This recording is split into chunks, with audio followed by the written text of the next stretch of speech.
Hi friends, ಇವತ್ತು Mangaluru special ಕೋರಿ ಪುಂಡಿ ಮಾಡ್ತಾ ಇದ್ದೀನಿ. ಇದನ್ನು ಬ್ರೇಕ್ಫಾಸ್ಟ್, ಲಂಚ್, ಡಿನ್ನರ್ ಯಾವಾಗ ಬೇಕಾದರೂ ಮಾಡ್ಕೊಬೋದು.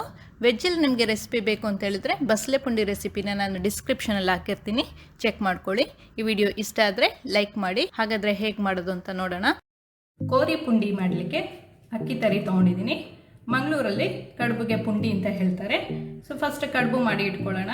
ನಿಮಗೆ ಡೀಟೇಲಾಗಿ ಕಡುಬು ರೆಸಿಪಿ ಬೇಕು ಅಂತ ಹೇಳಿದರೆ ಡಿಸ್ಕ್ರಿಪ್ಷನಲ್ಲಿ ಲಿಂಕ್ ಹಾಕಿದ್ದೀನಿ. ನಾನು ಫಸ್ಟೇ ಒಂದು ಬಸಳೆ ಪುಂಡಿ ಮಾಡಿದ್ದೀನಿ. ಸೊ ಅದರಲ್ಲಿ 2 ಡಿಫ್ರೆಂಟ್ ಟೈಪ್ ಕಡುಬು ಹೇಗೆ ಮಾಡೋದು ಅಂತ ತೋರಿಸಿದ್ದೀನಿ. ನಿಮಗೆ ವೆಜ್ಜಲ್ಲಿ ಬೇಕು ಅಂತ ಹೇಳಿದರೆ ಆ ಲಿಂಕ್ನ ನೋಡ್ಕೊಳ್ಳಿ. ಇದರಲ್ಲಿ 3 ಗ್ಲಾಸಷ್ಟು ಅಕ್ಕಿ ಇದೆ. ಅಕ್ಕಿನ ವಾಶ್ ಮಾಡಿ ಒಂದು 3-4 ಅವರ್ಸ್ ಒಣಗಿಸ್ಕೊಂಡು ಪುಡಿ ಮಾಡಿ ಇಟ್ಕೊಂಡಿದ್ದೀನಿ. ತುಂಬ ನೈಸ್ ಆಗಿಲ್ಲ, ಸ್ವಲ್ಪ ತರಿಯಾಗಿ ಪುಡಿ ಮಾಡಿ ಇಟ್ಕೊಂಡಿದ್ದೀನಿ. 3 ಗ್ಲಾಸ್ ಅಕ್ಕಿ ತರಿಗೆ 5 ಗ್ಲಾಸ್ ನೀರು ಹಾಕೊಂಡಿದ್ದೀನಿ. ಅರ್ಧ ಟೇಬಲ್ ಸ್ಪೂನ್ ಅಷ್ಟು ಉಪ್ಪು ಹಾಕೊಳ್ತಾ ಇದ್ದೀನಿ. ಸ್ವಲ್ಪ ತರಿ 1 ಸ್ಪೂನ್ ಅಷ್ಟು ಹಾಕೊಳ್ತಾ ಇದ್ದೀನಿ. 4-5 ಟೇಬಲ್ ಸ್ಪೂನ್ ಅಷ್ಟು ತೆಂಗಿನ ತುರಿ ಹಾಕೊಳ್ತಾ ಇದ್ದೀನಿ. 1 ಟೇಬಲ್ ಸ್ಪೂನ್ ಅಷ್ಟು ಬೆಣ್ಣೆ.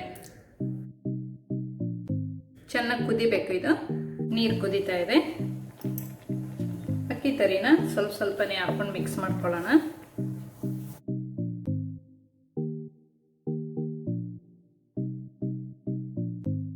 ಒಂದು 4-5 ನಿಮಿಷ ಇದು ಗಟ್ಟಿಯಾಗೋ ತನಕ ಇದೇ ಥರ ಮಿಕ್ಸ್ ಮಾಡ್ಕೊಳ್ಬೇಕು. ಈ ವಿಡಿಯೋ ಇಷ್ಟ ಆದರೆ ಲೈಕ್ ಮಾಡಲಿಕ್ಕೆ ಮರಿಬೇಡಿ. ಇನ್ನೂ ಈ ಚಾನಲ್ಗೆ ಸಬ್ಸ್ಕ್ರೈಬ್ ಮಾಡಿಲ್ಲ ಅಂದರೆ ಸಬ್ಸ್ಕ್ರೈಬ್ ಮಾಡಿ. ಎಲ್ಲ ಗಟ್ಟಿಯಾಗಿದೆ, ಆಫ್ ಮಾಡ್ಕೊಳ್ತಾ ಇದ್ದೀನಿ. ಉಂಡೆನ ಸ್ವಲ್ಪ ಬಿಸಿ ಬಿಸಿನೇ ಕಟ್ಟಬೇಕು. ಸ್ವಲ್ಪ ನೀರಲ್ಲಿ ಕೈ ಮುಳುಗಿಸ್ಕೊಂಡು ಅಥವಾ ಎಣ್ಣೆ ಸವರ್ಕೊಂಡ್ರೂ ಆಗುತ್ತೆ. ಸಣ್ಣ ಸಣ್ಣ ಉಂಡೆ ತೊಗೊಬೇಕು. ಈ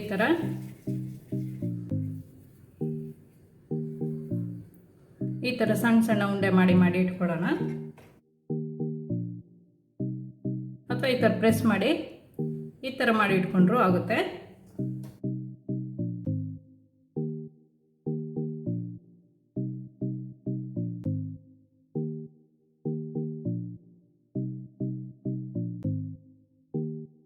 ಎಲ್ಲ ಇದೇ ಥರ ಮಾಡಿ ಇಟ್ಕೊಬೇಕು. ಕಡುಬೆಲ್ಲ ರೆಡಿ ಮಾಡಿ ಇಟ್ಕೊಂಡಿದ್ದೀನಿ. ಇದನ್ನ ಈಗ ಸ್ಟೀಮ್ ಮಾಡ್ಕೊಳ್ಳೋಣ. ಇದನ್ನ ಇಡ್ಲಿ ಪಾತ್ರೆ ಅಥವಾ ಕುಕ್ಕರಲ್ಲಿ ಯಾವ್ದ್ರಲ್ಲಾದ್ರೂ ಸ್ಟೀಮ್ ಮಾಡ್ಕೊಬೋದು. ಇಡ್ಲಿ ಕುಕ್ಕರಲ್ಲಿ ಒಂದು 10 to 15 ಮಿನಿಟ್ಸ್ ಇದನ್ನ ಬೇಯಿಸ್ಕೊತಾ ಇದ್ದೀನಿ. ಕೆಳಗೆ ಒಂದು 3-4 ಗ್ಲಾಸ್ ನೀರು ಹಾಕ್ಕೊಂಡು ಆಮೇಲೆ ಮೇಲೆ ಸ್ಟ್ಯಾಂಡ್ ಇಟ್ಕೊಂಡು ಬೇಯಿಸ್ಕೊಬೇಕು. ಈಗ ಚಿಕನ್ ಕರಿಗೆ ರೆಡಿ ಮಾಡ್ಕೊಳ್ಳೋಣ. ಒಂದು ಅರ್ಧ kg ಚಿಕನ್ ತೊಗೊಂಡಿದ್ದೀನಿ. ಅದಕ್ಕೆ ಸ್ವಲ್ಪ ಚಕ್ಕೆ, ಸಣ್ಣ ಸಣ್ಣ ಒಂದು 4 ಪೀಸ್ ಚಕ್ಕೆ ತೊಗೊಂಡಿದ್ದೀನಿ. ಅರ್ಧ ಟೀ ಸ್ಪೂನ್ ಅಷ್ಟು ಜೀರಿಗೆ, ಅರ್ಧ ಟೀ ಸ್ಪೂನ್ ಅಷ್ಟು ಪೆಪ್ಪರ್, 4 ಲವಂಗ, ಒಂದು 3 ಏಲಕ್ಕಿ ತೊಗೊಂಡಿದ್ದೀನಿ, ಅರ್ಧ ಟೀ ಸ್ಪೂನ್ ಅಷ್ಟು ಸೋಂಪು. ಇಷ್ಟನ್ನು ಹಾಕಿ ಒಂದು ಸ್ವಲ್ಪ ಹುರ್ಕೊಳ್ಳೋಣ. 2 ನಿಮಿಷ ಹುರ್ಕೊಂಡ್ಮೇಲೆ ಒಂದು 4-5 ಟೇಬಲ್ ಸ್ಪೂನ್ ಅಷ್ಟು ತೆಂಗಿನ ತುರಿ ಹಾಕೊಬೇಕು. 2 ನಿಮಿಷ ಹುರ್ಕೊಂಡ್ರೆ ಸಾಕು. ಸ್ವಲ್ಪ ಒಂದು ಘಮ ಬರ್ತದೆ. 2 ನಿಮಿಷ ಆಗಿದೆ, ಆಫ್ ಮಾಡ್ಕೊಳ್ತಾ ಇದ್ದೀನಿ. ತಣ್ಣಗಾದ್ಮೇಲೆ ನೈಸಾಗಿ ಗ್ರೈಂಡ್ ಮಾಡ್ಕೊಂಡು ಬರಬೇಕು. ಒಂದು 12 ಮಿನಿಟ್ಸ್ ಆಗಿದೆ. ಒಂದು ಕಡುಬನ್ನ ತೆಗೆದ್ಬಿಟ್ಟು ಬೆಂದಿದೆಯಾ ಅಂತ ನೋಡಿದ್ರೆ ಆಯಿತು. ರೆಡಿ ಇದೆ ಇದು. 12 to 15 ಮಿನಿಟ್ಸ್ ಒಳಗಡೆ ಆಗಿಬಿಡುತ್ತೆ. ಪಾತ್ರೆಗೆ 3-4 ಟೇಬಲ್ ಸ್ಪೂನ್ ಅಷ್ಟು ಎಣ್ಣೆ ಹಾಕ್ಕೊಳ್ತಾ ಇದ್ದೀನಿ. 3 ಮೀಡಿಯಂ ಸೈಜ್ ಈರುಳ್ಳಿ ಚಾಪ್ ಮಾಡ್ಕೊಂಡಿರೋದು, 2 ಮೆಣಸಿನ್ಕಾಯಿ ಹಾಕೊಳ್ತಾ ಇದ್ದೀನಿ. ಸ್ವಲ್ಪ ಕಲರ್ ಚೇಂಜ್ ಆಗೋ ತನಕ ಫ್ರೈ ಮಾಡ್ಕೊಬೇಕು. ಸ್ವಲ್ಪ ಕಲರ್ ಚೇಂಜ್ ಆದಮೇಲೆ ಒಂದು 1/4 ಟೀ ಸ್ಪೂನ್ ಅಷ್ಟು ಅರಿಶಿಣ, ಅರ್ಧ ಟೀ ಸ್ಪೂನ್ ಅಷ್ಟು ಉಪ್ಪು ಹಾಕೊಳ್ತಾ ಇದ್ದೀನಿ. 1 ಟೇಬಲ್ ಸ್ಪೂನ್ ಅಷ್ಟು ಶುಂಠಿ ಬೆಳ್ಳುಳ್ಳಿ ಪೇಸ್ಟ್. ಒಂದು 2 ನಿಮಿಷ ಫ್ರೈ ಮಾಡ್ಕೊಬೇಕು. ಚಿಕನ್ಗೆ 1/4 ಟೀ ಸ್ಪೂನ್ ಅಷ್ಟು ಅರಿಶಿಣ ಹಾಕೊಂಡಿದ್ದೀನಿ. ಅದಕ್ಕೆ ನಾನು 1/4 ಟೀ ಸ್ಪೂನ್ ಇದಕ್ಕೆ ಹಾಕೊಂಡಿದ್ದೀನಿ. ಇಲ್ಲ ಅಂತ ಹೇಳಿದ್ರೆ ಅರ್ಧ ಟೀ ಸ್ಪೂನ್ ಅಷ್ಟು ಅರಿಶಿಣ ಹಾಕೊಳ್ಳಿ. ಈಗ 1.5 ಟೇಬಲ್ ಸ್ಪೂನ್ ಅಷ್ಟು ಧನಿಯಾ ಪುಡಿ, 1 ಟೇಬಲ್ ಸ್ಪೂನ್ ಅಷ್ಟು ಖಾರ ಪುಡಿ ತಗೊಂಡಿದ್ದೀನಿ, 1 ಟೀ ಸ್ಪೂನ್ ಅಷ್ಟು ಗರಂ ಮಸಾಲ ಪುಡಿ ಇಲ್ಲ ಅಂತ ಹೇಳಿದ್ರೆ ಚಿಕನ್ ಮಸಾಲ ಇದ್ರೆ ಒಂದು ಅರ್ಧ ಟೀ ಸ್ಪೂನ್ ಅಷ್ಟು ಹಾಕೊಳ್ಳಿ. ಖಾರ ಸ್ವಲ್ಪ ಜಾಸ್ತಿ ಬೇಕಂದ್ರೆ 1.5 ಟೇಬಲ್ ಸ್ಪೂನ್ ಅಷ್ಟು ಖಾರ ಪುಡಿ ಹಾಕೊಬಹುದು. ಸ್ವಲ್ಪ ಪೆಪ್ಪರ್, ಹಸಿಮೆಣಸಿನಕಾಯಿ ಎಲ್ಲ ಹಾಕಿರೋದ್ರಿಂದ ನಾನು 1 ಟೇಬಲ್ ಸ್ಪೂನ್ ಅಷ್ಟು ಹಾಕೊಂಡಿದ್ದೀನಿ. 2 ನಿಮಿಷ ಫ್ರೈ ಆಗಲಿ. ಈಗ ಒಂದು 3 ಮೀಡಿಯಂ ಸೈಜ್ ಟೊಮೆಟೊ ಹಾಕೊಳ್ತಾ ಇದ್ದೀನಿ.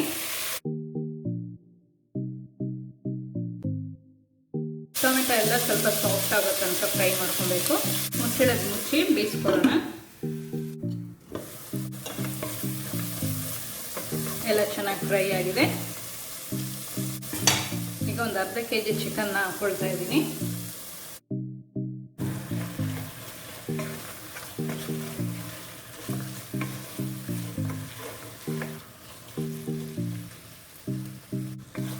ಒಂದು 2 ನಿಮಿಷ ಇದೇ ಥರ ಫ್ರೈ ಮಾಡ್ಕೊಬೇಕು. ಒಂದು 1 ಗ್ಲಾಸಷ್ಟು ನೀರು ಹಾಕ್ಕೊಂಡು ಒಂದು 10 ನಿಮಿಷ ಕ್ಲೋಸ್ ಮಾಡಿ ಬೇಯಿಸ್ಕೊಳ್ಳೋಣ. ಒಂದು 10 ಮಿನಿಟ್ಸ್ ಆದಮೇಲೆ ತೆಂಗಿನಕಾಯಿ ಮತ್ತು ಗರಂ ಮಸಾಲ ಎಲ್ಲ ಆಡಿಸ್ಕೊಂಡಿದ್ವಲ್ಲ ಅದನ್ನ ಹಾಕ್ಕೊಳ್ಳೋಣ.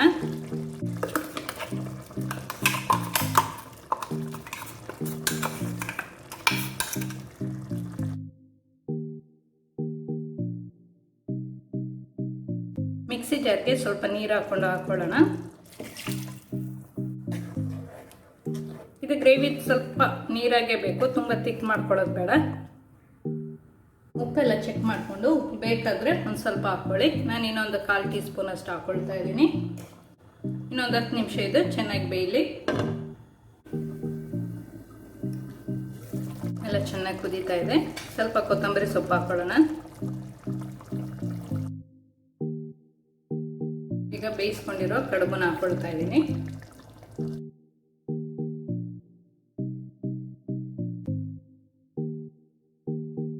ಮಿಕ್ಸ್ ಮಾಡ್ಕೊಳ್ಳೋಣ. ಲೈಟಾಗಿ ಮೆಲ್ಲ ಮಾಡಬೇಕು.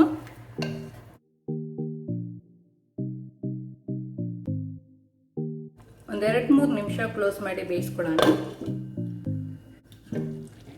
ರೆಡಿ ಇದೆ. ಪ್ಲೇಟಲ್ಲಿ ಸರ್ವ್ ಮಾಡ್ಕೊಳ್ಳೋಣ. ಕೋರಿ ಪುಂಡಿ ರೆಡಿ ಇದೆ. ನೀವು ಸಹ ಮನೇಲಿ ಟ್ರೈ ಮಾಡಿ ನೋಡಿ. ಈ ವಿಡಿಯೋ ಇಷ್ಟ ಆದರೆ ಲೈಕ್ ಮಾಡಿ, ಶೇರ್ ಮಾಡಿ. ಈ ಚಾನಲ್ಗೆ ನೀವಿನ್ನೂ ಸಬ್ಸ್ಕ್ರೈಬ್ ಮಾಡಿಲ್ಲ ಅಂದರೆ ಸಬ್ಸ್ಕ್ರೈಬ್ ಮಾಡಿ. ಸಬ್ಸ್ಕ್ರೈಬ್ ಪಕ್ಕದಲ್ಲಿರುವ ಬೆಲ್ ಬಟನ್ ಪ್ರೆಸ್ ಮಾಡಿದರೆ ನನ್ನ ಹೊಸ ವಿಡಿಯೋ ನೋಟಿಫಿಕೇಷನ್ ನಿಮಗೆ ಬರುತ್ತೆ.